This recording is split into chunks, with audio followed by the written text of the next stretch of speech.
Alam ba ninyo na ang modelong ginamit ni Leonardo da Vinci para iguhit ang larawan di umano ng Panginoong Hesukristo sa huling hapunan ay siya ring modelong ginamit para iguhit ang larawan ni Judas Iscariote, ang taksil na apostol, ayon na rin sa aklat na Our Catholic Faith, Part 2, page 255 ni Louis Laravuamaro, isang pare sa Iglesia Katolika. Sinasabing ang modelong ginamit ng dakilang pintor na si Leonardo da Vinci sa kanyang paglalarawan kay Hesukristo sa guhit niyang Ang Huling Hapunan ay isang binatang may di pangkaraniwang kagandahan na may anyong nangungusap ng ganap na kawalang malay at katapatan.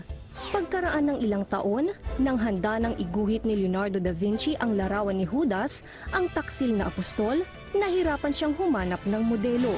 Kaya't naparoon siya sa mga dakong pinamumugara ng kasamaan, sa mga dakong pinagtitipunan ng pinakamasasamang kriminal upang makatagpo ng isang nababagay na modelo.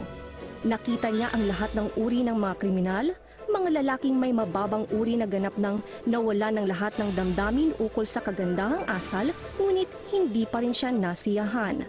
Sa wakas, isang araw ay minatyagan niya ang isang taong wala ng kabuluhan na tumalili sa sulok ng isang bahay aliwan. Ang kanyang mukha ay may anyong mapanganib at maladiablo, kaya't natiyak ng pintor na tapos na ang kanyang paghahanap ng modelo para kay Judas.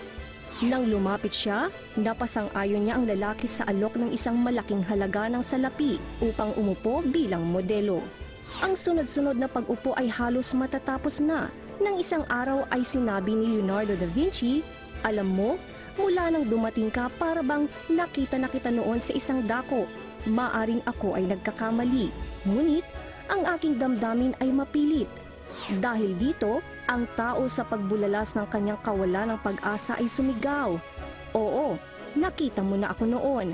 Ako yaong walang malay na binata na umupo bilang modelo para sa larawan ng Kristo roon. At ngayon, tingnan mo kung paano ako umuupo para kay Judas." Para kay Judas.